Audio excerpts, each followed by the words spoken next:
Bismillahirrahmanirrahim. Assalamualaikum warahmatullahi wabarakatuh. Bapak Kepala Sekolah SD Negeri Bagor 1 yang saya hormati, Bapak Ibu guru dan karyawan SD Negeri Bagor 1 yang saya hormati.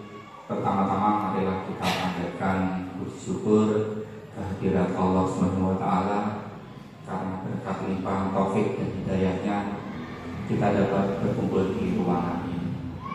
Tak lupa selawat dan salam mari senantiasa kita haturkan kepada junjungan kita Nabi Agung, Nabi besar Nabi Muhammad SAW yang kita tunggu-tunggu syafaatnya di hari akhir nanti. Bapak Ibu yang saya hormati, terima kasih Bapak Ibu atas kehadirannya di ruangan ini. Pada kesempatan hari ini saya akan menyampaikan diseminasi aksi nyata modul 1.4 yaitu budaya positif. Tentunya terima kasih untuk Bapak Kepala Sekolah yang telah memberikan izin dan memberikan waktunya sehingga kegiatan hari ini dapat terlaksana. Baik Bapak Ibu, menyingkat waktu langsung saya mulai diseminasi saya. Pertama, tentunya sudah kenal semua, saya Handoko Sufiana, bisa dipanggil Handoko, kemudian lahirnya di Sragen 18 Juni 1985.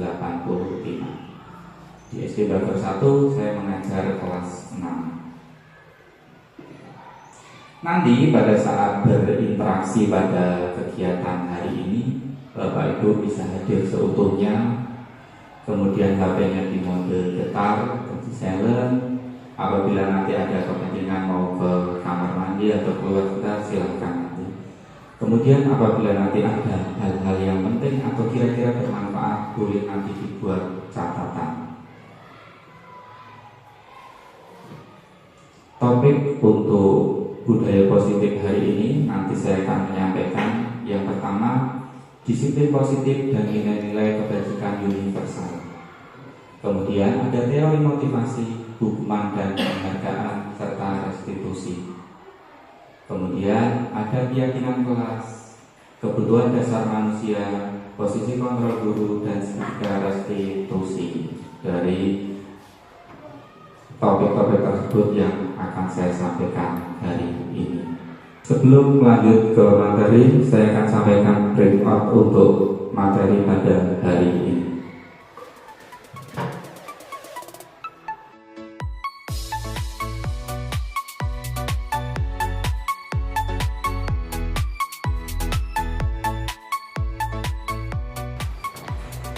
Ada beberapa pertanyaan pematik. Apakah nanti Bapak Ibu setuju dengan pernyataan ini? Mungkin dari beberapa ini kadang juga dilakukan di sekolah. Yang pertama, hukuman dapat mendisiplinkan anak. Yang kedua, pemberian hukuman dengan hal positif seperti membaca atau membersihkan halaman sekolah dapat meningkatkan disiplin anak. Yang ketiga, memberi penghargaan dapat meningkatkan motivasi belajar anak. Untuk menjelaskan materi berikutnya, ini berkaitan dengan perubahan paradigma. Kegiatan kepalan tangan. Pada kegiatan kepalan tangan ini, misalnya ada A dan B. Bapak misalnya atau Ibu jadi A, temannya menjadi B. Kemudian, sobeklah secara kertas kecil. Tuliskan benda atau sesuatu yang sangat berharga untuk Anda. Letakkan di salah satu tangan Anda dan genggam kertas tersebut dengan segala daya. Buatlah sebuah kepala. Teman Anda atau yang B lagi akan mencoba dengan sekuat tenaga dengan berbagai cara untuk meminta Anda memberikan benda tersebut. Nanti apa yang terjadi? Contoh kegiatannya seperti ini. Menurut Bapak Ibu, misalnya Bapak Ibu mengepalkan tangan. Di situ ada rahasia besar yang ada di tangan Bapak Ibu. Kemudian teman Bapak Ibu ada di depannya untuk berusaha membuka kepalan tangan tersebut. Kira-kira apa yang Bapak Ibu lakukan? Apakah tetap mempertahankan apakah dibuka? Udah, karena ini teman, saya buka saja kepala tersebut. Ataukah saya pertahankan karena ini rahasia? Ada beberapa versi atau pendapat yang mungkin bisa berbeda. Mungkin Bapak Ibu ada yang mau menyampaikan pendapatnya. Menurut Bapak Ibu, dibuka apa tidak?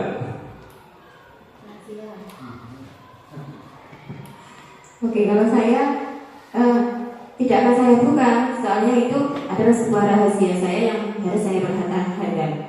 Terima kasih. Terima kasih Bu Amino. Kalau Bu Amino berpendapat tetap digenggam.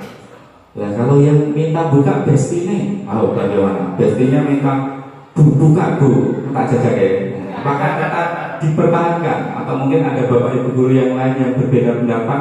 Kalau Bu Amino tadi karena rahasia tetap saya genggam. Pak Agus bisa berpendapat? Dibuka atau tidak?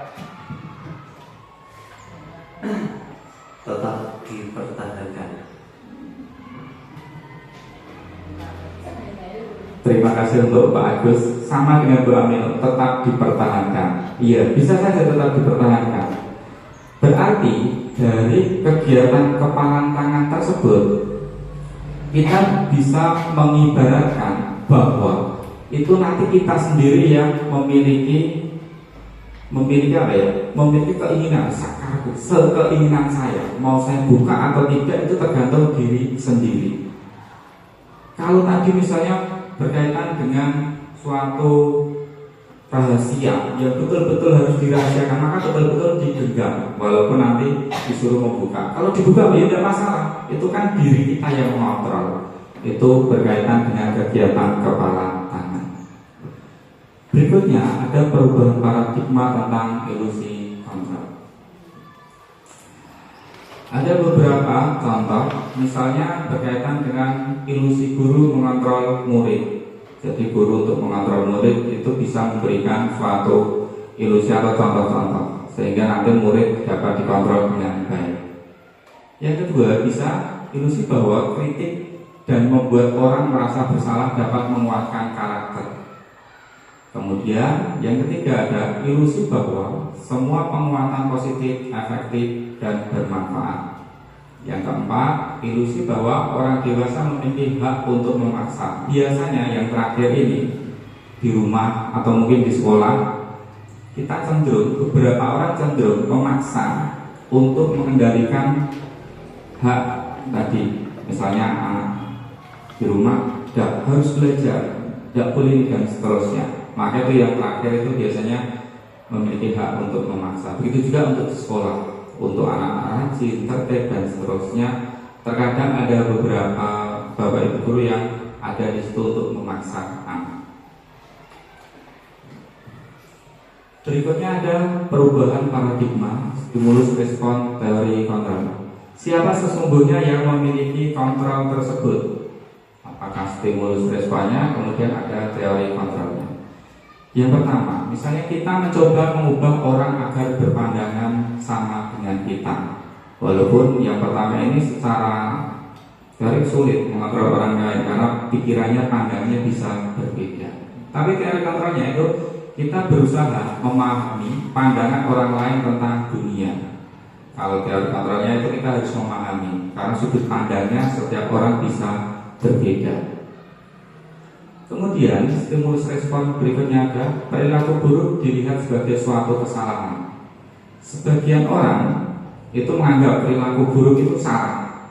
Tapi teori kontrolnya semua perilaku memiliki tujuan. Contoh di beberapa informasi di media massa, di media online itu ada misalnya orang yang mencuri. Ada bapak-bapak mencuri di suatu tempat. Itu buruk, suatu kesalahan. Tetapi ternyata yang mencuri tadi alasannya karena anaknya susunya habis, mau beli tidak punya uang, sehingga memiliki tujuan. Kemudian stimulus respon berikutnya misalnya orang lain bisa mengontrol saya, tetapi teori kontrolnya itu hanya Anda yang bisa mengontrol diri Anda. Begitu juga kegiatan di sekolah misalnya. Sekolah itu ada misalnya bapak kepala sekolah mengontrol anak buahnya. Stimulus responnya bisa muat buatnya Bapak Ibu gurunya, tetapi teorinya ya nanti pribadi masing-masing dari guru tersebut. Berikutnya, stimulus respon berikutnya, pemaksaan ada pada saat rujukan gagal. Untuk teori kontrolnya, kolaborasi dan konsensus menciptakan pilihan-pilihan baru. Yang terakhir, model berpikir menang atau kalah. Tapi teori kontrolnya itu model berpikir menang-menang. Contoh di masyarakat kita saat ini, beberapa waktu yang lalu ada kejadian kegiatan pertandingan sepak bola di Kabupaten Semarang. Itu ada keributan, wasitnya sampai dikeroyok karena ada suatu hal yang merasa pemainnya itu dirugikan, akhirnya dilaporkan ke kepolisian. Karena tadi teori kontrolnya ya berpikirnya menang. Di situ tidak, walaupun stimulus responnya ada menang atau kalah. Namanya pertandingan ada menang atau kalah, tapi itu teori kontrolnya tadi menang. Berikutnya, perubahan paradigma stimulus respon atau teori kontrol. Sering kita mendengar kata disiplin. Bapak Ibu yang saya hormati, disiplin sebenarnya apa itu disiplin?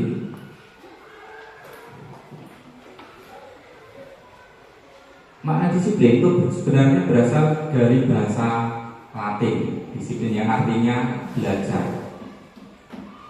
Makna asal dari kata ini berkonotasi dengan disiplin diri dari murid-murid Socrates dan Plato.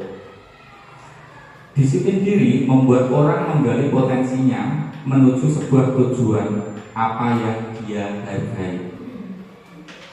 Namun dalam budaya kita, makna kata disiplin telah berubah menjadi sesuatu yang dilakukan seseorang pada orang lain untuk mendapatkan kepatuhan. Kecenderungan umum adalah menghubungkan kata disiplin dengan ketidaknyamanan, bukan dengan apa yang kita hargai atau pencapaian suatu tujuan mulia. Itu makna dari disiplin. Berikutnya ada disiplin positif.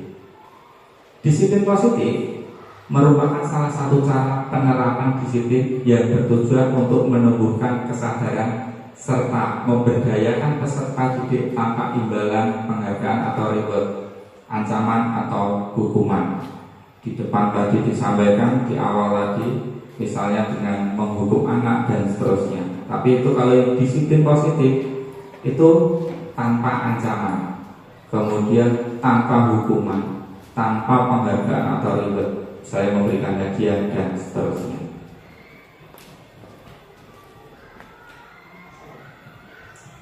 Kemudian ada nilai-nilai kebajikan universal. Nilai-nilai yang disepakati bersama, lepas dari suku bangsa, agama, bahasa maupun latar belakangnya.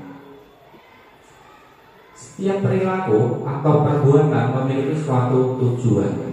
Itu menurut Dr. William Glasser pada teori kontrol tahun 1980. Dengan mengaitkan nilai-nilai kebajikan yang diyakini seseorang, maka motivasi intrinsiknya akan terbangun, sehingga menggerakkan motivasi dari dalam untuk dapat mencapai tujuan mulia yang diinginkan. Ada beberapa nilai-nilai kebajikan universal. Mungkin ini sering kita sampaikan setiap hari. Yang pertama, ini biasanya sikap murid. Ada toleransi, satu dengan yang lain harus bertoleransi. Kemudian ada rasa hormat, ada integritas, ada mandiri, menghargai, antusias, empati, keingintahuan, kreativitas, kerjasama, percaya diri, dan komitmen. Sedangkan ada 9 pilar karakter. Yang pertama, cinta Tuhan dan segenap ciptaannya. Kemudian ada kemandirian dan tanggung jawab. Berikutnya ada kejujuran atau amanah dan diplomatis. Ada hormat dan santun, dermawan, suka menolong, dan gotong royong, percaya diri, kreatif, dan pekerja keras, kepemimpinan dan keadilan, baik dan rendah hati, toleransi, kedamaian, dan kesatuan. Itu beberapa nilai kebajikan universal. Kemudian nilai-nilai kebajikan universal berikutnya ada petunjuk seumur hidup dan keterampilan hidup. Jadi yang kita sampaikan setiap hari kepada anak didik, kepada putra putri kita, kepada siswa kita, itu sebenarnya ada juga keterampilan hidup. Jadi itu digunakan anak-anak untuk kedepannya. Ada peduli, penalaran, bekerja sama, keberanian, keingintahuan, usaha, keluasan atau fleksibilitas, kemudian berorganisasi, kesabaran, keteguhan hati, kehormatan, memiliki rasa humor, berinisiatif, integritas, pemecahan masalah, sumber pengetahuan, tanggung jawab, persahabatan. Sedangkan untuk keterampilan hidupnya bisa dapat dipercaya, lurus hati, pendengar yang aktif, tidak merendahkan orang lain, memberikan yang terbaik dari diri. Jadi keterampilan hidup ini ke depan anak-anak kalau sudah dewasa, nanti sudah selesai masa pendidikan, maka ini akan dipakai terus. Misalnya dapat dipercaya, berarti nanti di dunia kerja, tempat bekerja bisa dipercaya. Kemudian tidak merendahkan orang lain, berarti di masyarakat, di tempat mereka tinggal kelak itu mereka akan menghormati orang lain. Itu yang keterampilan hidup yang nanti menjadi bekal anak didik kita.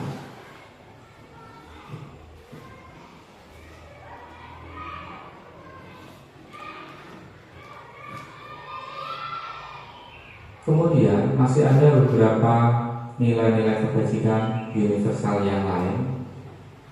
Kalau ada di sini ada 7 yang di samping kiri ini ada empati, suara hati, kontrol diri, rasa hormat, kebaikan, toleransi, dan keadilan. Sedangkan ada beberapa proyek nilai-nilai kebajikan. Ada peduli, kemudian keterus-terangan. Di terus terang itu juga kebaikan. Kemudian kebersihan, komitmen, belas kasih, percaya diri, kemudian bertujuan, tenggang rasa, gotong royong. Masih ada nilai-nilai kebajikan yang lain, misalnya rajin, keberanian, kesantunan, kreatif, semangat, kedermawan, kejujuran, dermawan, harga diri, rendah hati. Nilai-nilai kebajikan yang lain ada integritas, kebahagiaan, keadilan, baik hati, kesetiaan, berprinsip, bersahaja, keteraturan, kedamaian, keteguhan hati. Nilai berikutnya ada rasa hormat, tanggung jawab, pengabdian, bijaksana, bersyukur, toleransi, percaya, lurus hati, ketegasan, dan pengertian. Nilai-nilai yang disepakati bersama lepas dari suku bangsa, agama, bahasa maupun latar belakangnya. Jadi ada beberapa nilai-nilai kebajikan yang ingin dicapai oleh setiap anak Indonesia. Biasa kita kenal dengan profil pelajar Pancasila. Dari beberapa nilai-nilai universal yang ada di depan tadi, sebenarnya saat ini di kurikulum Merdeka itu sudah mulai ada profil pelajar Pancasila. Mungkin Bapak Ibu guru sudah tidak asing. Ada beriman, bertakwa kepada Tuhan Yang Maha Esa dan berakhlak mulia, berkebinekaan global, gotong royong, mandiri, bernalar, kritis, dan kreatif. Berikutnya ada teori motivasi, hukuman, dan penghargaan serta restitusi. Teori motivasi perilaku manusia. Yang pertama, untuk menghindari ketidaknyamanan atau hukuman. Apa yang akan terjadi apabila saya tidak melakukannya? Misalnya anak didik kita tidak mengerjakan PR. apa yang akan terjadi apabila saya tidak melakukannya. Berarti itu ada motivasi eksternal, karena tidak mengerjakan nanti dihukum Bapak Ibu guru misalnya. Itu dari luar, makanya termasuk motivasi eksternal. Yang kedua, untuk mendapatkan imbalan tadi, misalnya apa yang akan saya dapatkan apabila saya melakukannya. Tadi bisa di depan tadi ada reward dan seterusnya. Pemberian reward, kemudian pemberian hadiah, itu sebenarnya itu motivasinya eksternal, tidak tumbuh dari dalam diri anak didik kita. Karena anak didik kita mau belajar, kemudian mau sekolah, dia dapat misalnya bisa mengerjakan semua soal, nanti dia dapat hadiah, biar dapat reward. Nah itu kayak motivasinya berasal dari luar, motivasi eksternal. Kemudian yang ketiga, untuk menghargai diri sendiri, menjadi insan sesuai harapan. Saya akan menjadi orang yang seperti apa bila saya melakukannya. Itu motivasi internal. Itu tujuan dari disiplin positif. Jadi setiap anak misalnya, saya ingin sekolah di SMP yang nanti misalnya ke Gemolong, sehingga nanti kalau saya menggunakan jalur zonasi saya tidak masuk ke sana, maka saya menggunakan prestasi, maka saya harus rajin belajar. Itu motivasi internal dari anak. Jadi bukan karena reward, misalnya disampaikan nanti kalau kamu mendapat nilai sekian, kamu misalnya dapat hadiah buku atau dapat hadiah sesuatu yang lain. Nah itu kan eksternal. Kan kalau yang tujuan disiplin positif itu sebenarnya yang motivasi internal, yang tumbuh dari anak didik kita sendiri. Berikutnya ini ada foto dari Bapak Ki Hajar Dewantara. Merdeka menurut Ki Hajar Dewantara, merdeka itu artinya tidak hanya terlepas dari perintah, akan tetapi juga cakap buat memerintah diri sendiri. Itu menurut Ki Hajar Dewantara.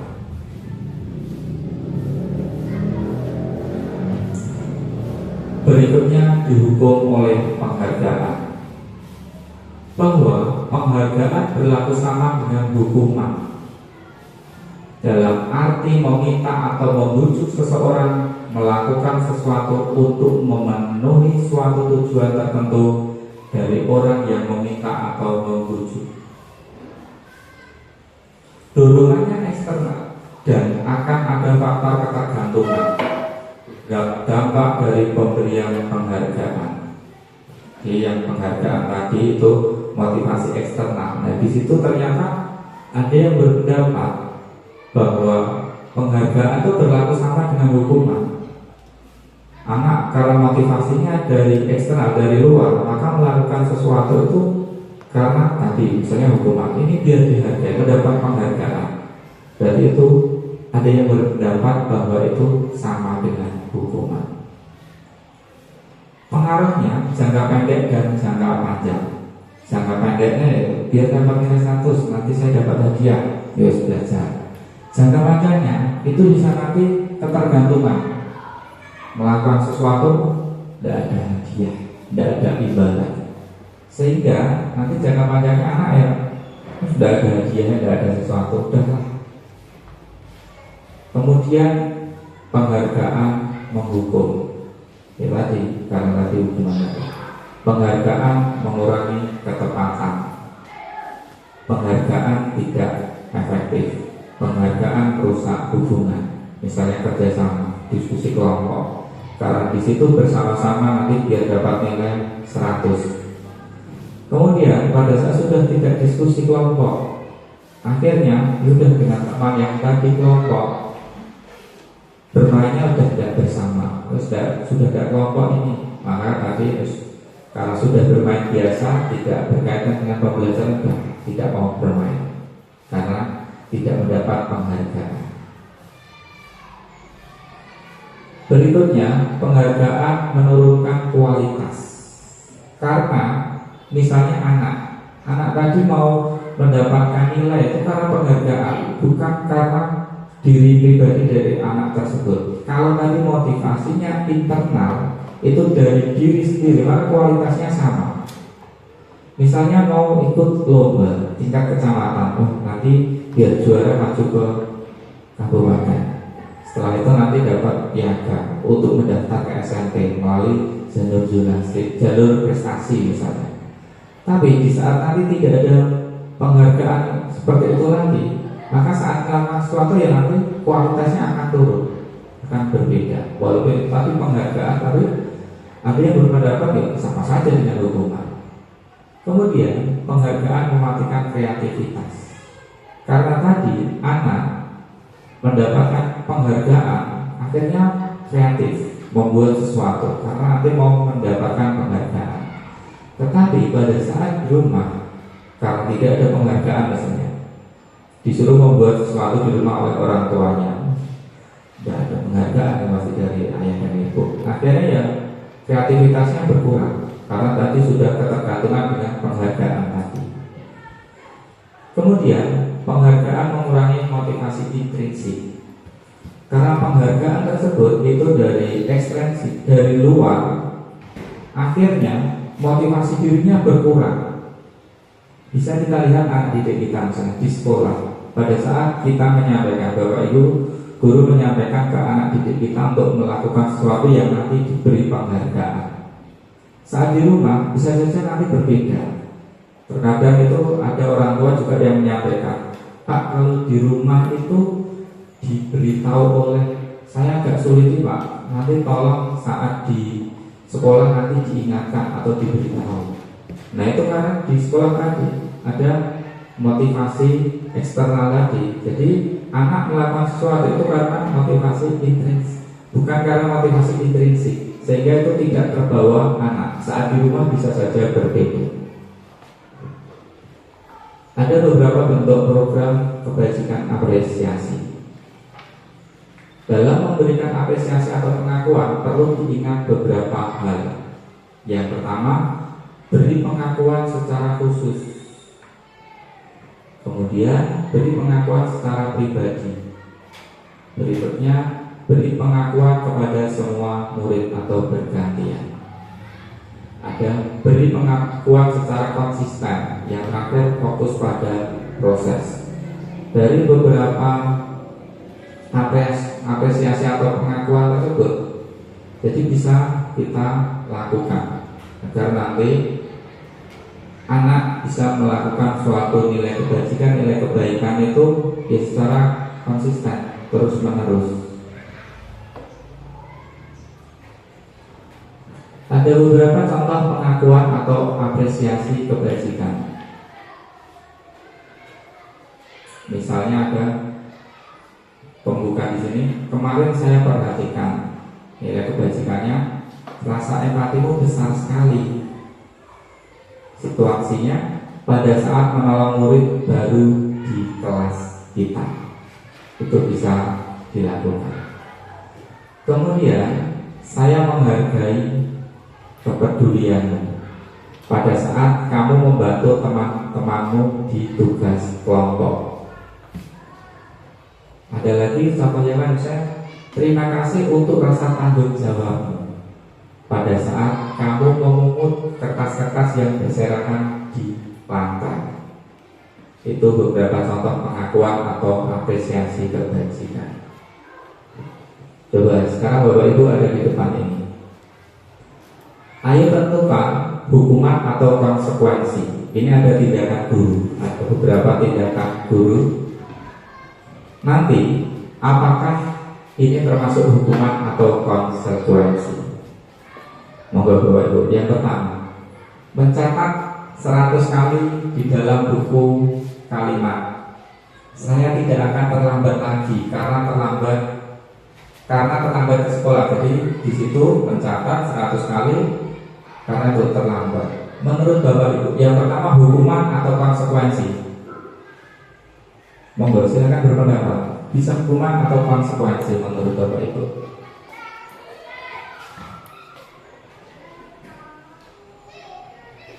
Yang pertama dulu, hukuman atau konsekuensi?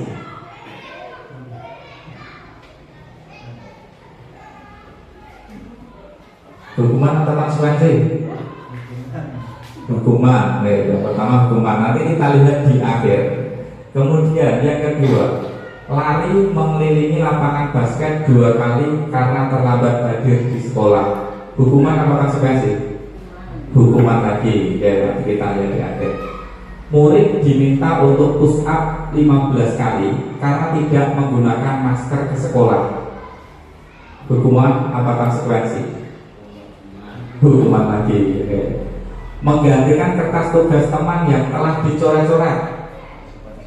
Konsekuensi. Membersihkan tumpahan air di meja tulis karena tersenggol pada saat belajar.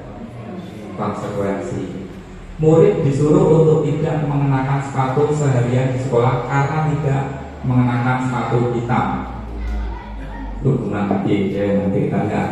Lari mengelilingi lapangan basket 2 kali karena terlambat 10 menit untuk pelajaran PJOK. Pak Agus ini. Hukuman konsekuensi Pak?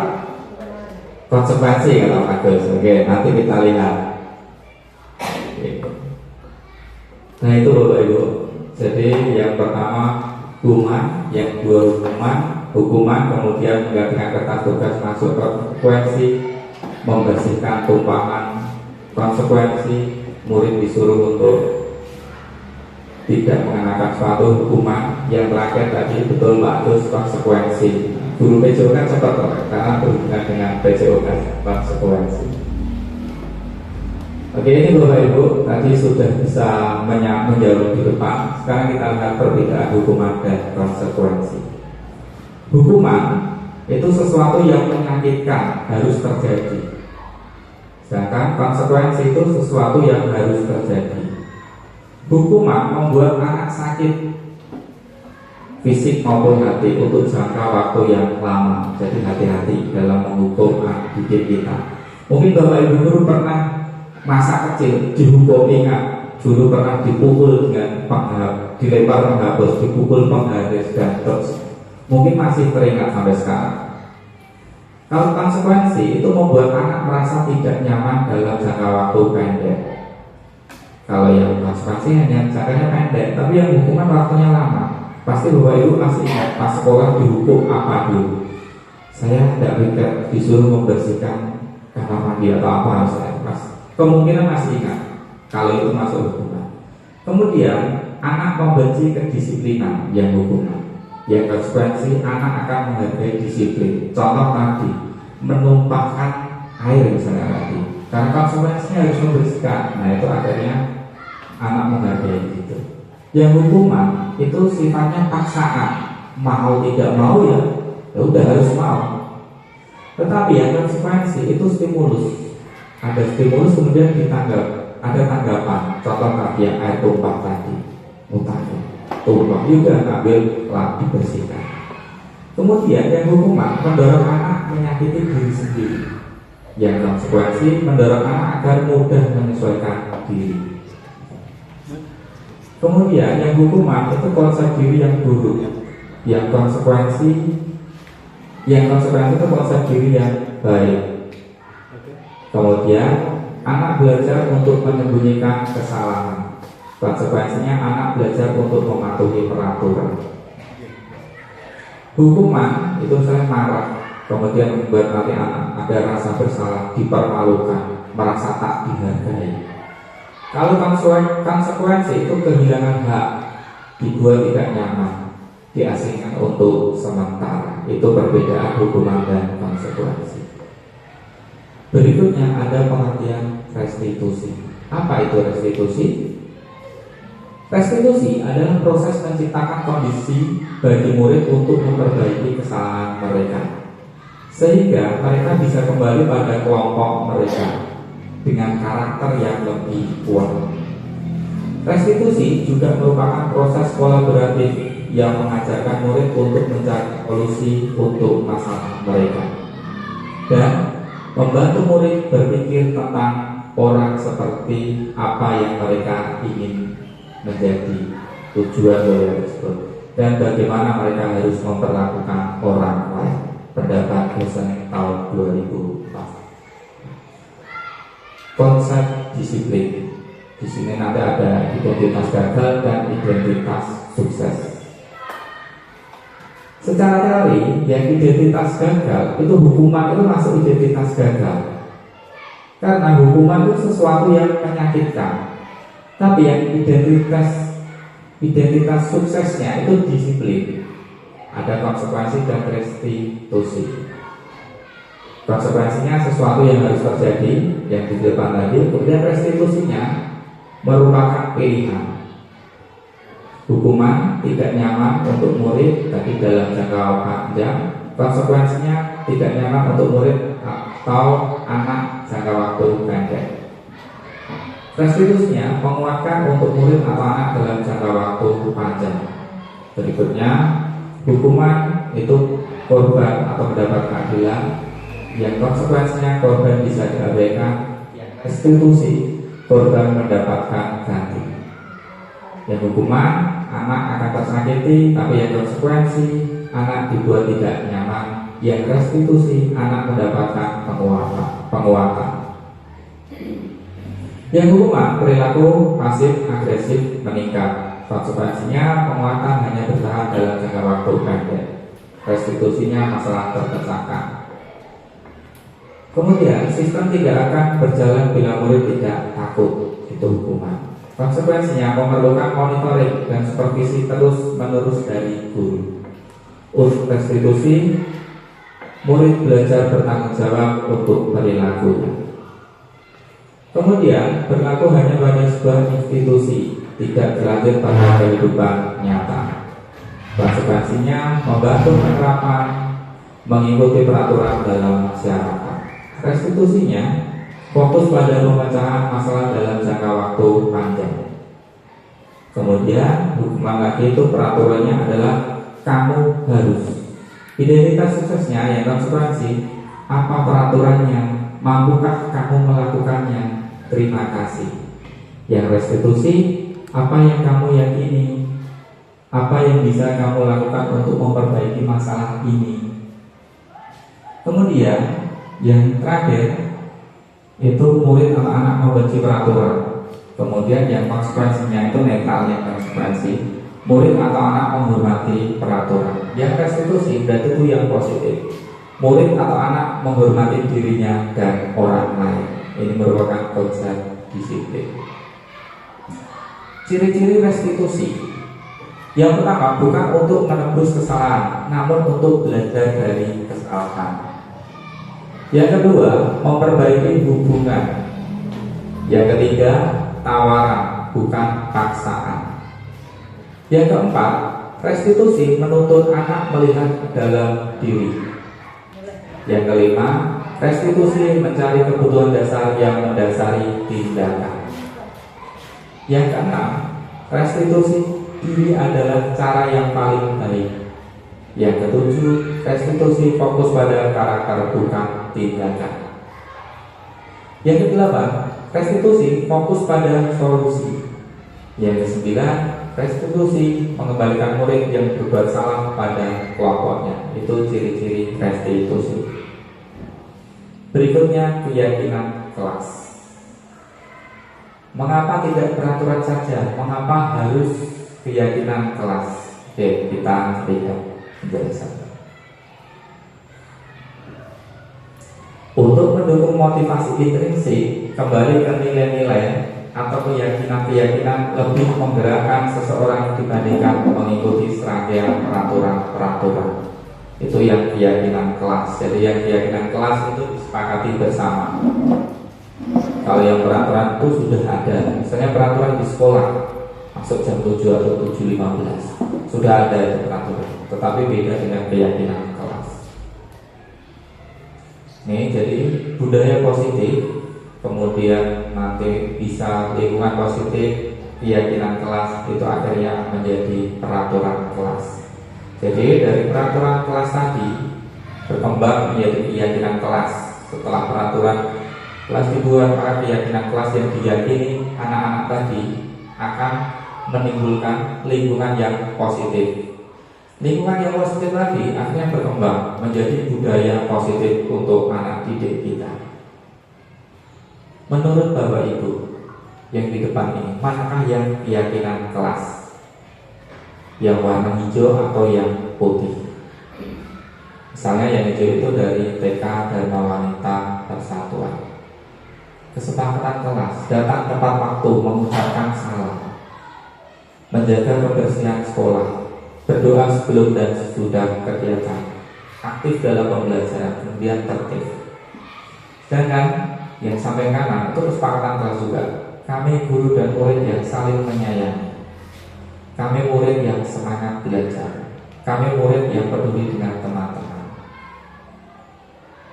Dari kedua gambar tersebut, sebenarnya yang keyakinan kelas itu yang sebelah kanan, yang warna putih. Karena itu tumbuh dari hati anak didik kita, sehingga itu disepakati bersama. Kalau yang sebelah kiri, yang dari TK Dharma Wanita, itu termasuk ke peraturan. Ada beberapa langkah menetapkan keyakinan kelas. Misalnya nanti akan membuat keyakinan kelas di kelas masing-masing. Yang pertama, menggali peraturan-peraturan yang perlu disepakati di kelas. Bisa dikembangkan tadi dari peraturan kelas atau peraturan sekolah.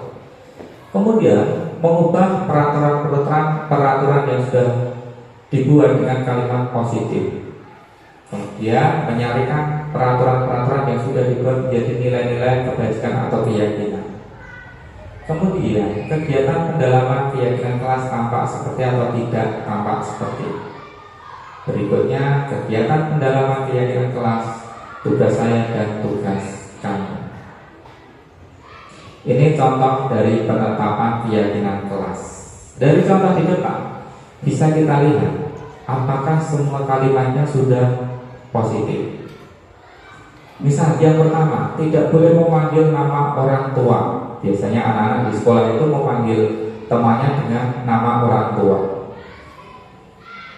Dari 1, 2, 3, 4, dan 5 di depan, yang nomor 1 itu tadi di depan sudah disampaikan, diubah menjadi kata-kata positif.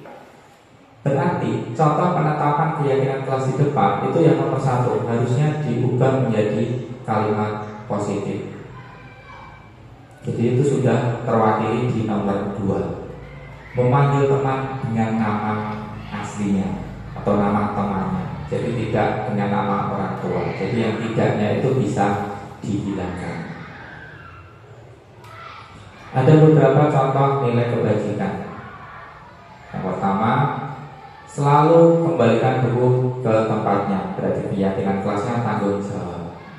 Kemudian dilarang mengganggu orang lain, masuk menghormati orang lain dan diri sendiri. Hadir di sekolah 15 menit sebelum pembelajaran dimulai. Masuk keyakinan kelasnya menghormati orang lain atau komitmen pada tujuan. Dilarang melakukan kekerasan. Keyakinan kelasnya keselamatan, menghormati orang lain. Dilarang menggunakan narkoba, dan itu kesehatan. Bergantian atau menunggu giliran, jadi menghormati orang lain dan kesabaran. Kemudian gunakan masker, itu masuk kesehatan. Berikutnya, jangan berlari di kelas atau koridor. Keyakinan kelasnya keselamatan.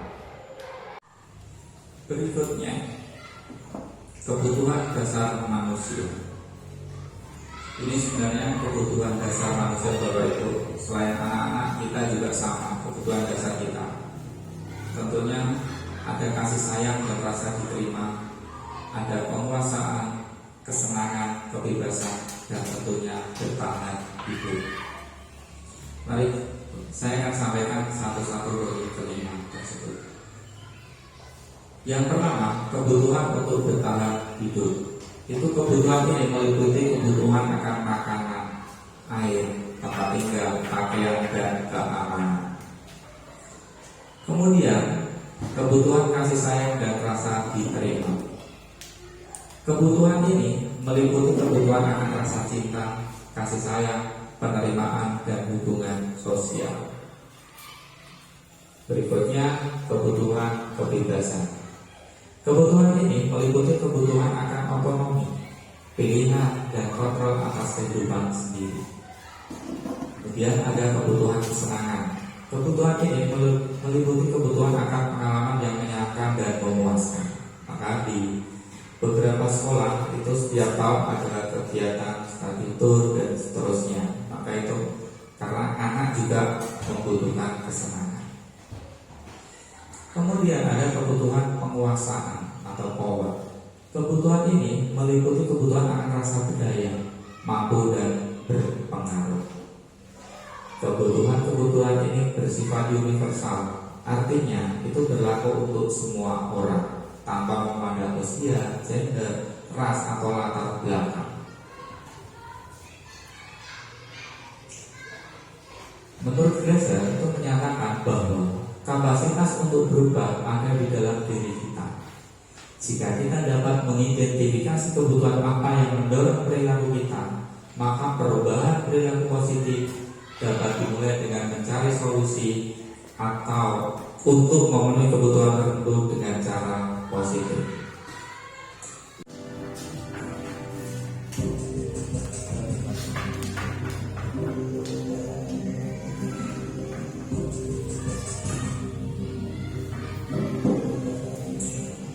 Ini video 5% kontrol guru.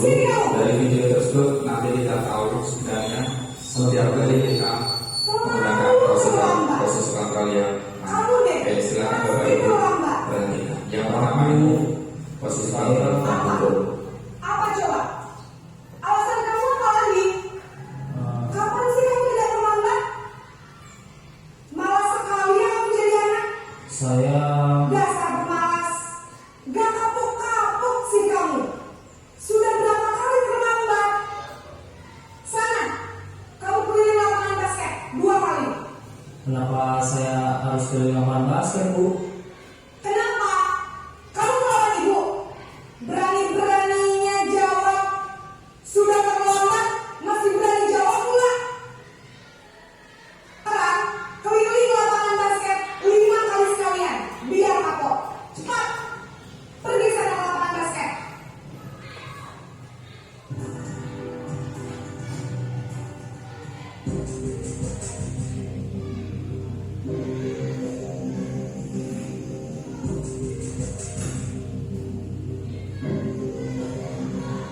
Naren,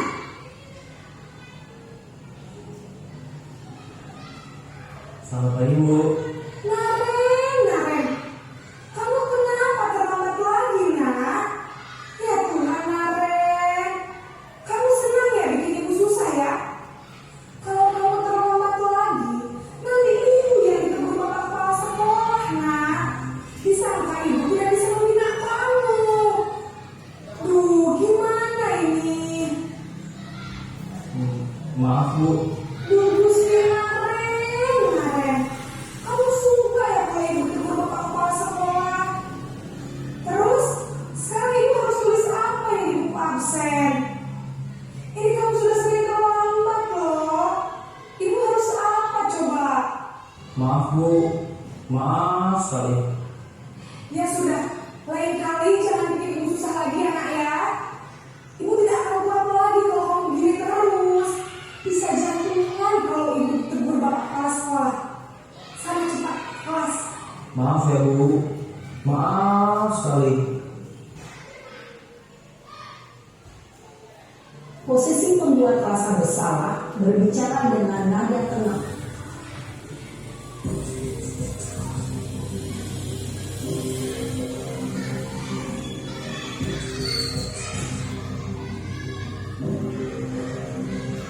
Naren,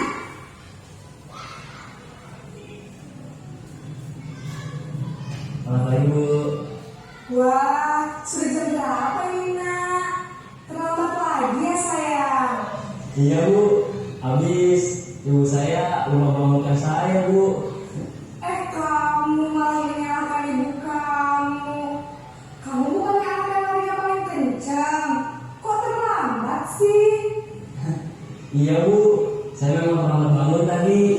Jadi biarpun saya lari kencang, tetap gak kesenjang, Bu. Ya sudah sana. Nanti lain kali larinya lebih kencang lagi ya. Biar gak terlambat lagi. Bikin seneng ibu. Demi ibu. Bisa kan? Bisa lah, Bu. Ya sudah sana masuk kelas. Ibu beresin urusan absen kamu. Kamu ini ada-ada saja.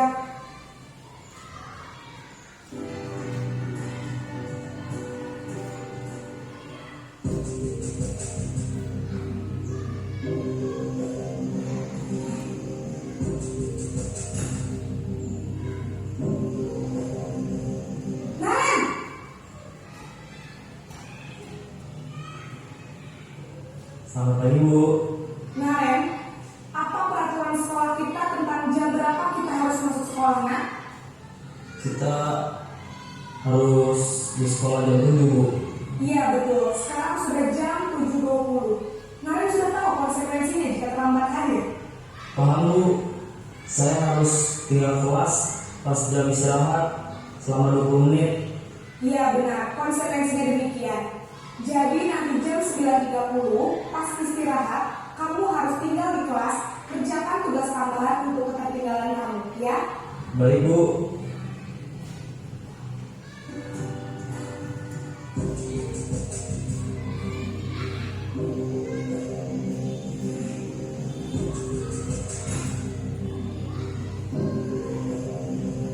Ren!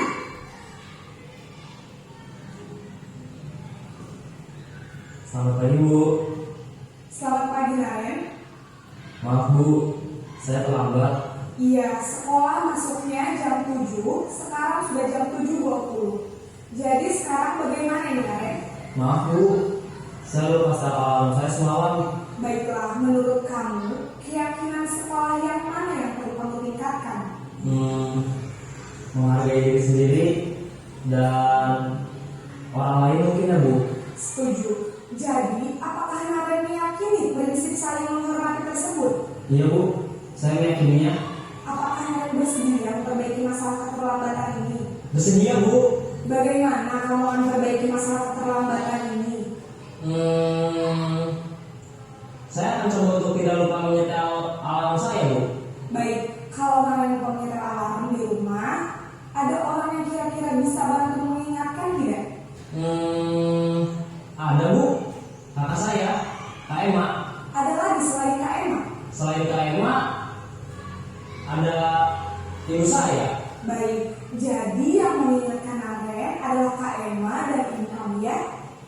Kira-kira akan mulai set alarm kapan, Ren? Setelah pulang sekolah, akan segera saya lakukan. Baik, jadi Ren akan setel alarm untuk bangun besok pagi dan akan diingatkan oleh kakak dan ibu dan Ren, ya? Ada lagi yang mungkin perlu dilakukan, Ren? Agar tidak terlambat bangun lagi. Tidak ada Bu. Baik, Ren. Terima kasih untuk bersama kamu. Sekarang kamu perlu kembali ke kelas untuk belajar. Baik Bu, terima kasih. Itu tadi Bapak Ibu video tentang 5 posisi kontrol guru. Kita bisa melihat 5 posisi kontrol guru. Mungkin ada yang sebagian pernah kita lakukan. Berikutnya dari video tadi ada 5 posisi kontrol. Kemudian di sini 5 itu ada yang mengatakan 2 itu identitas gagal karena kontrol dari luar. Kemudian yang identitas berhasil atau suksesnya itu ada yang dari teman dan pemantau. Kemudian yang identitas berhasil atau sukses itu sebenarnya sebagai manajer. Yang identitas gagal itu sebagai penghukum, kemudian pembuat merasa bersalah. Kemudian contohnya saja langsung untuk misalnya guru berbuat menghardik, menunjuk-nunjuk, menyakiti, menyindir, nah itu penghukum. Kalau yang pembuat rasa bersalah, berceramah dan mengatakan seharusnya ibu kecewa, nah itu membuat rasa bersalah. Kalau sebagai teman, misalnya membuatkan alasan-alasan untuk muridnya. Kalau sebagai pemantau itu menghitung dan mengukur. Sedangkan sebagai manajer itu mengajukan pertanyaan-pertanyaan. Contoh yang lain, misalnya guru berkata, kalau kamu tidak melakukannya, awas ya, rasakan. Nah itu penghukum. Kamu seharusnya, kamu sudah tahu ibu lelah sekali mengatakannya. Ibu stres, nah itu membuat rasa bersalah. Kalau sebagai teman, ayolah lakukan demi ibu. Masa kamu tidak mau? Ingat tidak, ibu pernah bantu. Ya pemantau, apa peraturannya? Yang sebagai manajer, apa yang kita yakini? Apa yang bisa kau kerjakan untuk memperbaiki masalah ini? Untuk hasilnya, Yang penghukum itu pemberontak, menyalahkan orang lain, berbohong. Sedangkan yang pembuat rasa bersalah itu menyembunyikan, menyangkal, berbohong. Yang sebagai teman itu ketergantungan. Yang sebagai pemantau menyesuaikan diri bila diawasi. Sedangkan yang sebagai manajer itu menguatkan pribadi. Sedangkan kaitan dengan dunia berkualitas, murid meletakkan guru di luar dunia berkualitas karena menghukum tadi. Murid meletakkan guru dalam dunia berkualitas yang membuat rasa bersalah. Yang sebagai teman, murid meletakkan guru sebagai orang yang sangat penting di dunia berkualitas. Yang sebagai pemantau, murid meletakkan guru peraturan dan hukum di dunia berkualitas. Yang sebagai manajer, murid meletakkan dirinya sebagai individu yang positif dalam dunia berkualitas. Murid berkata, biarkan saja, nanti juga marah-marah lagi. Nah, itu kalau penghukum. Yang pembuat rasa bersalah, maafkan saya. Yang sebagai teman, saya pikir bapak atau ibu teman saya, ternyata begitu. Berapa banyak bintang yang saya harus peroleh, berapa halaman yang harus saya tulis, itu yang pemantau. Yang manajer, bagaimana caranya saya bisa memperbaiki keadaan. Sedangkan dampaknya pada murid, kalau penghukum itu mengulang kesalahan, dihukum paling didukung seperti itu lagi. Kemudian merasa rendah diri. Yang sebagai teman, lemah, tidak mandiri, tergantung. Yang sebagai pemantau, menitik beratkan pada sanksi atau hadiah untuk dirinya. Yang sebagai manajer, mengevaluasi diri bagaimana cara memperbaiki diri. Itu 5 posisi kontrol. Ini contoh dari pernyataan. Misalnya, saya kecewa sekali dengan kamu. Ya, siapa yang mengatakan? Tentunya itu membuat orang merasa bersalah. Kamu tidak pernah benar melakukannya, itu penghukum. Ayolah, lakukan demi ibu atau bapak. Itu sebagai teman. Yang sebagai pemantau, apakah kamu mau mendapatkan stiker bintang hari ini? Yang sebagai manajer, bagaimana kamu bisa menyelesaikan masalah ini? Yang terakhir sebagai penghukum, kamu selalu yang paling terakhir. Nah, itu selalunya di garis bawah. Berikutnya ada segitiga restitusi. Ini segitiga restitusi. Jadi untuk segitiga restitusi di sini, apabila anak didik kita itu melakukan suatu kesalahan, kita stabilkan dulu identitas anaknya. Misalnya kita sampaikan, setiap orang pasti pernah melakukan kesalahan. Kamu bukan satu-satunya yang pernah melakukan ini. Setelah itu divalidasi tindakan yang salah. Kamu tentu punya alasan mengapa melakukan itu. Jadi tidak langsung dihukum. Kemudian, adakah cara yang lebih efektif untuk mendapatkan apa yang kamu butuhkan? Terakhir itu menanyakan keyakinan. Keyakinan kelas apa yang telah kita sepakati? Kamu ingin menjadi orang seperti apa? Nah, itu contoh dari menanyakan keyakinan. Ini yang segitiga restitusi tadi. Yang menstabilkan identitas itu untuk membuat anak yang merasa gagal karena berbuat salah menjadi positif terhadap dirinya. Jadi intinya setiap orang itu pernah berbuat salah. Jadi anak disadarkan sampai di situ. Kemudian yang validasi tindakan yang salah itu membantu murid mengenali kebutuhan dasar yang ingin dipenuhinya ketika melakukan kesalahan itu. Terakhir menanyakan keyakinan.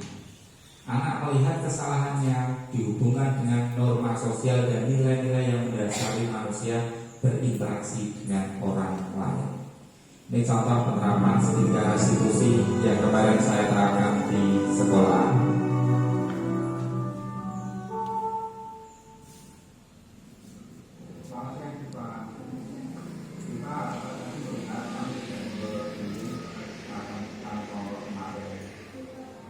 Kalau boleh tahu kenapa kamu lupa?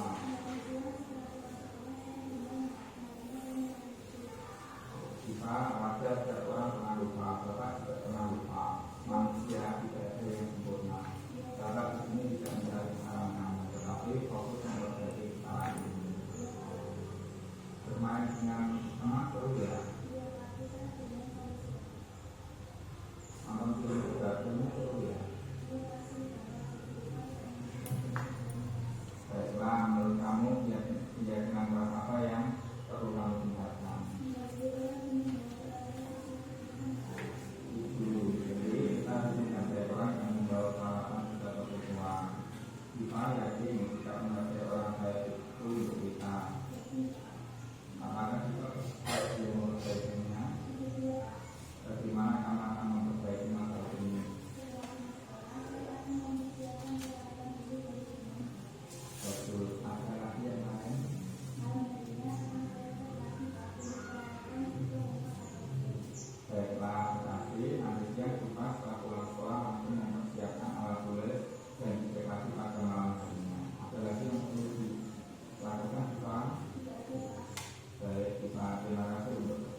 terakhir tidak pernah berkata Bapak tidak pernah berkata manusia tidak ada yang sempurna. Bapak di sini tidak mencari kesalahan manusia. Tetapi fokus memperbaiki kesalahan ini. Kalau boleh tahu kenapa kamu menyontek, kenapa kamu tidak belajar? Filmnya bagus ya. Baik, berarti apabila Putri tidak belajar maka tidak bisa mengerjakan soal. Putri masih ingat tidak yang kalau kita bersama? Ya benar, itu berarti. Putri yakin sikap itu baik untuk kita. Apakah Putri kerja untuk tidak menyontek? Bagaimana kamu akan memperbaiki masalah ini? Baiklah, berarti Putri akan belajar saja. Ada lagi yang perlu dilakukan? Baik Putri, terima kasih. Sekarang kamu boleh istirahat.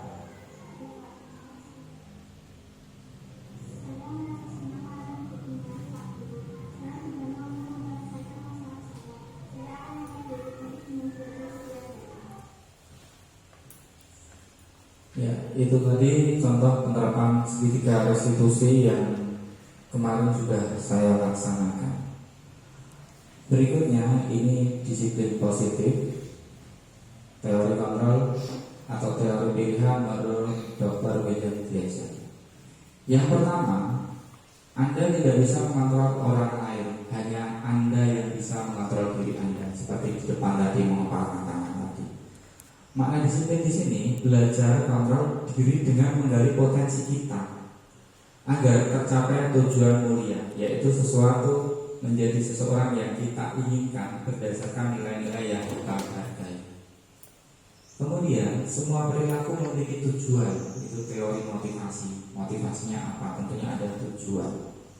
Kemudian ada model berpikir menang-menang. Terus tadi contohnya tadi yang olahraga sepak bola tadi yang beberapa waktu lalu ada kerusuhan itu. Kolaborasi dan konsensus menciptakan pilihan-pilihan baru. Jadi itu ada 5 posisi kontrol tadi yang videonya sudah kita saksikan bersama. Penghukum, membuat rasa bersalah itu untuk menghindari hukuman. Kemudian ada teman atau pemantau itu untuk mendapatkan imbalan. Yang terakhir sebagai manajer untuk menghargai diri sendiri. Yang manajer itu bisa diterapkan di segitiga restitusi tadi. Menstabilkan identitas, kemudian ada validasi kebutuhan dan menanyakan keyakinan. Yang terakhir itu yang realita. Realita kita berbeda. Kita berusaha memahami pandangan orang lain tentang dunia. Setiap orang memiliki gambaran berbeda. Jadi ada 5 kebutuhan dasar manusia yang tadi sudah disampaikan di depan. Ada bertahan hidup, penguasaan, kasih sayang dan rasa diterima, kesenangan serta kebebasan. Itu disiplin positif menurut Dr. William Glasser. Itu yang bisa saya sampaikan untuk hari ini, diseminasi hari ini. Monggo Bapak Ibu nanti jika ada yang bertanya, waktu kami persilakan. Monggo. Monggo sedang Bapak Alfian atau Pak Agus? Pak Agus, oke. Monggo. Ya, terima kasih. Ada pertanyaan itu kembali ke awal tadi. Mengapa yang mencatat 100 kali termasuk hukuman bukan konsekuensi, tapi sedangkan berlari termasuk konsekuensi? Terima kasih. Oke, terima kasih Pak Agus. Langsung saya jawab dulu ya, nanti biar tidak lupa. Oke, ini ya Pak Agus yang ditanyakan. Yang bawah sendiri itu lari menghilangkan konsekuensi, tapi yang mencatat 100 kali kenapa hukuman itu gitu. Terus seperti ini Bapak Ibu, yang konsekuensi itu terakhir itu kebetulan pelajarannya olahraga. Jadi kalau olahraga itu biasanya kan pemanasan dulu. Maka yang terakhir itu lari mengelilingi lapangan basket itu dikatakan konsekuensi karena setelah itu kan olahraga, jadi dianggap itu sebagai pemanasan. Seperti itu Pak Agus. Dan Pak Agus ada lagi? Ya, terima kasih. Ya, terima kasih Pak Agus. Berikutnya monggo. Pak Alfian ya, monggo. Izin bertanya, Ya. tolong beri contoh real di sekolah yang posisi pembuat rasa bersalah. Oh, ya. Ya. Terima kasih. Ya, terima kasih Pak Alfian. Posisi pembuat rasa bersalah. Tadi yang ya ini. Posisi pembuat rasa bersalah. Contohnya seperti ini. Misalnya di sekolah kebetulan diberi tugas, anak tidak segera mengerjakan. Nah, tolong Bapak, kamu kerjakan tugas ini. Apabila kamu nanti rame, Pak Guru nanti ditegur oleh Pak Kepala Sekolah. Nah, dengan seperti itu anak akan merasa bersalah. Oh iya, kalau tidak saya kerjakan, berarti nanti Pak Guru ditegur oleh Pak Kepala. Nah, itu contoh realnya kalau di sekolah. Misalnya seperti itu Pak Alfian. Bagaimana Pak Alfian? Ya, terima kasih atas jawabannya. Oh, oke. Terima kasih. Mungkin ada lagi, Bapak Ibu? Saya Bu Amin, mau Bu Amin? Ya, terima kasih Pak. Ini saya dapat satu pertanyaan. Satu saja. Monggo. Apa peran positif guru dalam budaya positif di sekolah? Tolong jawabannya. Oh, oke. Terima kasih. Peran positif guru dari beberapa tadi sebenarnya itu satu dari guru itu teladan Bapak Ibu. Jadi kita memberikan teladan untuk anak-anak kita. Misalnya setiap hari kebetulan di depan kelas kotor, kita mungkin dengan memberikan teladan nyapu, anak nanti biar ikut nyapu, ikut membersihkan. Itu salah satu contohnya. Bagaimana Ibu? Dan terima kasih Bapak Ibu, tadi sudah 3 penanya. Jadi mudah-mudahan tadi yang pertanyaan dari semua sudah terjawab. Nanti apabila masih ada bisa kita sambung lain kesempatan. Itu penyampaian dari saya. Nanti terakhir minta Bapak Kepala Sekolah untuk menyampaikan refleksi dari apa yang saya sampaikan. Kepada Bapak Kepala Sekolah, monggo persilakan. Bismillahirrahmanirrahim. Assalamualaikum warahmatullahi wabarakatuh. Ya Bapak Ibu, untuk refleksi dari yang disampaikan oleh Pak Handoko, dari beberapa hal yang disampaikan tentang budaya positifnya. Jadi artinya kalau kita ikuti dari awal sampai akhir, ini terutama saya sebagai yang dituakan di SD Bagel 1 sebagai kepala sekolah, ucapkan terima kasih pada Pak Handoko yang telah menyampaikan presentasi ini sehingga kita dapat mendapatkan ilmu yang baru. Mungkin ini Bapak Ibu sudah sering kita laksanakan. Budaya ini sudah ada pada diri kita. Cuma kita mungkin untuk mengaktualisasikan, untuk mengimplementasikan dalam kelas itu mungkin kita tidak serinci seperti tadi. Tapi alhamdulillah tadi disampaikan ya, kita ada satu gambaran yang mestinya nanti berdampak positif kepada Bapak dan Ibu guru yang lain untuk bisa diimplementasikan kelas ya. Dalam rangka kalau tadi saya mendengarkan bisa kita ambil satu kesimpulan bahwa lebih mengedepankan kita itu untuk mengajak siswa kita ini kalau melakukan suatu kesalahan jangan langsung menghukum. Nah, jadi satu hukuman itu nanti akan menjadi suatu kebiasaan, ya, kebiasaan yang nanti akan berakibat negatif.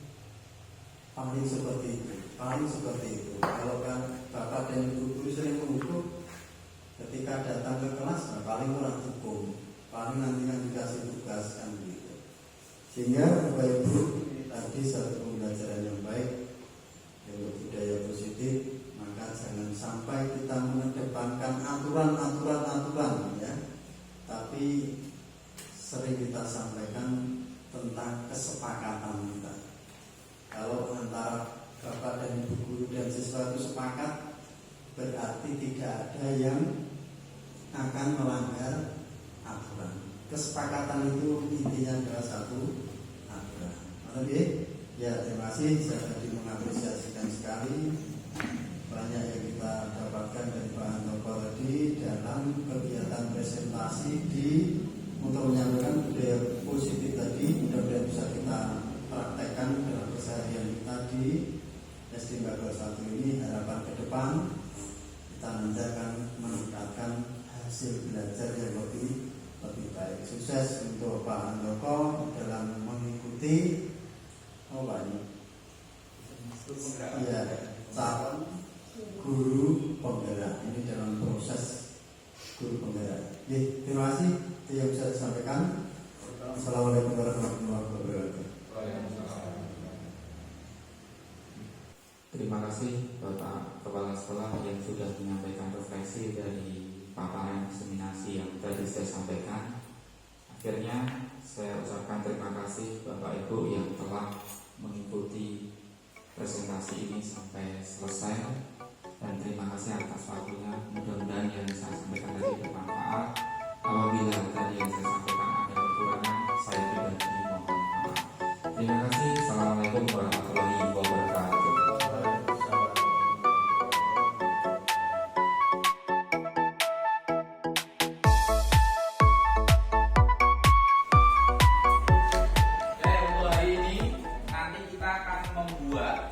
Keyakinan kelas atau kesepakatan kelas. Untuk keyakinan kelas atau kesepakatan kelas itu sebenarnya itu kepanjangan dari peraturan sekolah. Jadi isinya peraturan-peraturan, hanya saja itu nanti disepakati bersama. Sepakati antara kalian sebagai murid dan nanti Pak Guru juga menyepakati, sehingga nanti kesepakatan kelas tersebut harus dapat dilaksanakan. Dalam membuat kesepakatan kelas nanti usahakan dengan kalimat positif. Tahu kalimat positif? Tahu kalimat positif? Tahu tidak? Hah? Kalimat positif itu kalimat contohnya seperti ini. Misalnya Fahri mencontek, tidak boleh mencontek. Itu kan ada kata tidak. Tapi mencontek berarti tidak boleh mencontek. Kesepakatan kelasnya misalnya dibuat tidak boleh mencontek. Nah itu kata tidaknya dihilangkan. Harus belajar, harus jujur. Nah seperti itu untuk kalimat positifnya. Jelas? Jelas. Kalau sudah jelas, nanti dalam membuat kesepakatan kelas, kalian sudah siapkan kertas di depan. Kalian juga nanti akan bagikan kertas kecil. Silakan nanti satu anak membuat satu saja. Menurut kalian kesepakatan kelas atau keyakinan kelas yang harus dilakukan oleh kalian dalam pembelajaran ke depan, nanti silakan ditulis. Pak, kalau nanti kebetulan sama Pak, ya nanti Pak akan ambil. Nanti akan ambil salah satu sehingga nanti semuanya yang ditulis Pak nanti tidak ada yang sama. Jelas? Jelas? Jelas. Oke, silakan disiapkan alat tulisnya. Ada yang tidak boleh tulis? Ada.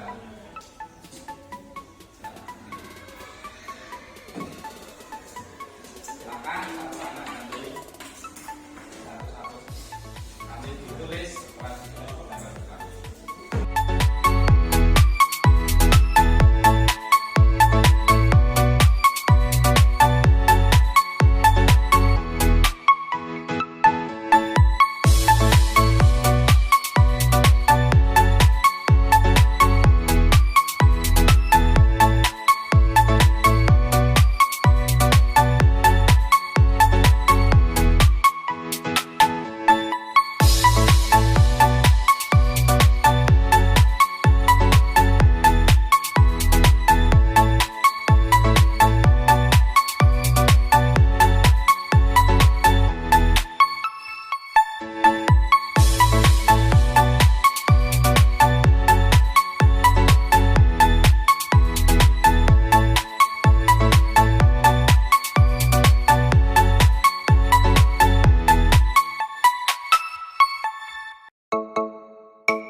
bersama kita ambil satu. Yang pertama ada semangat belajar, kemudian saling menghargai dan menghormati, berangkat sekolah tepat waktu, mengerjakan tugas piket, menjaga kebersihan kelas dan halaman sekolah, saling menghargai dan menghormati, jaga sama. Nanti diambil satu.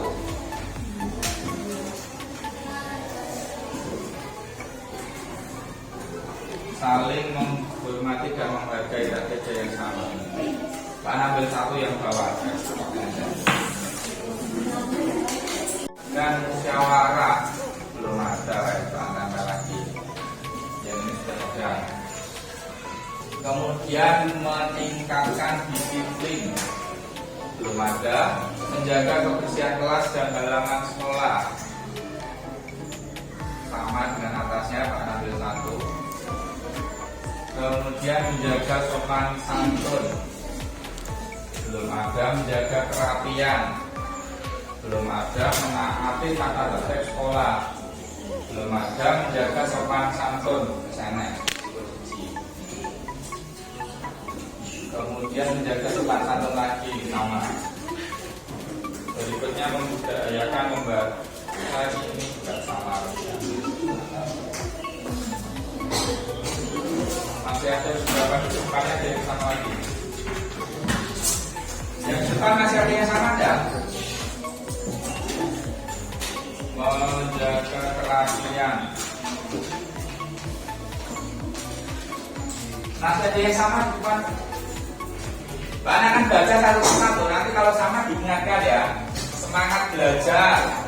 Cari semangat belajar. Dan hanya satu. Saling menghargai dan menghormati.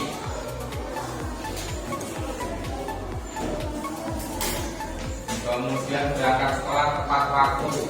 Berangkat sekolah tepat waktu dengan disiplin sama atau tidak?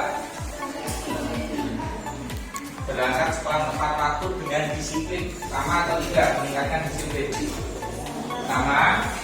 Kita gunakan yang berangkat sekolah tepat waktu atau yang disiplin? Tepat waktu. Disiplin. Oke, disiplin. Nanti kita ambil satu.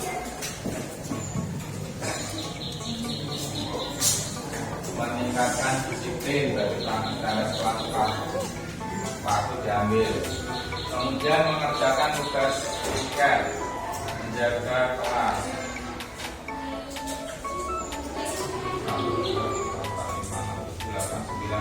Ada 10 ya. Ada 10 yang ada kesepakatan kelas tadi yang dibuat. Jadi dari 10 ini nanti kita laksanakan untuk hari-hari berikutnya.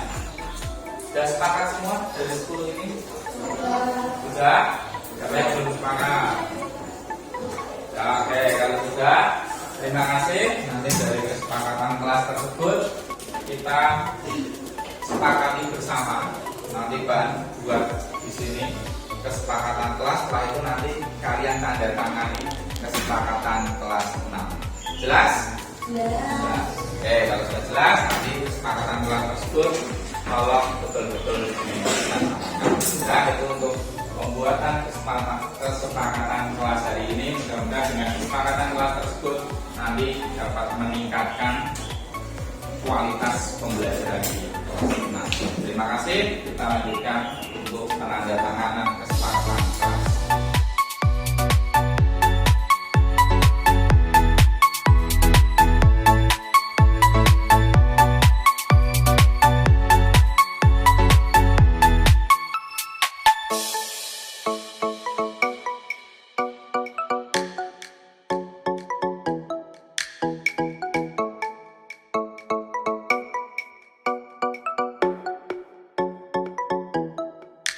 Woo!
sudah menandatangani kesepakatan kelas, jadi nanti semua harus menaati dan melaksanakan kesepakatan kelas yang telah kita buat.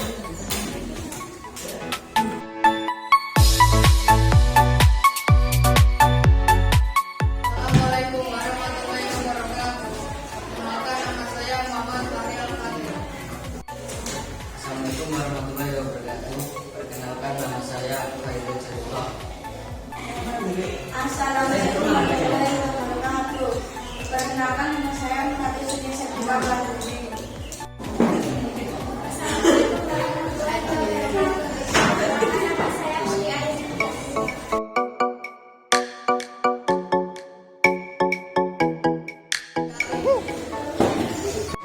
Sangat bersemangat.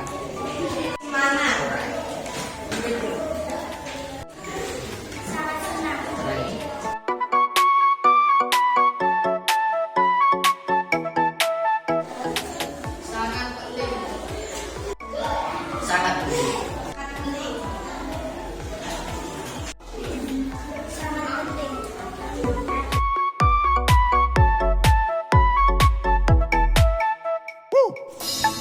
Karena dapat menumbuhkan tanggung jawab. Karena dapat meningkatkan disiplin.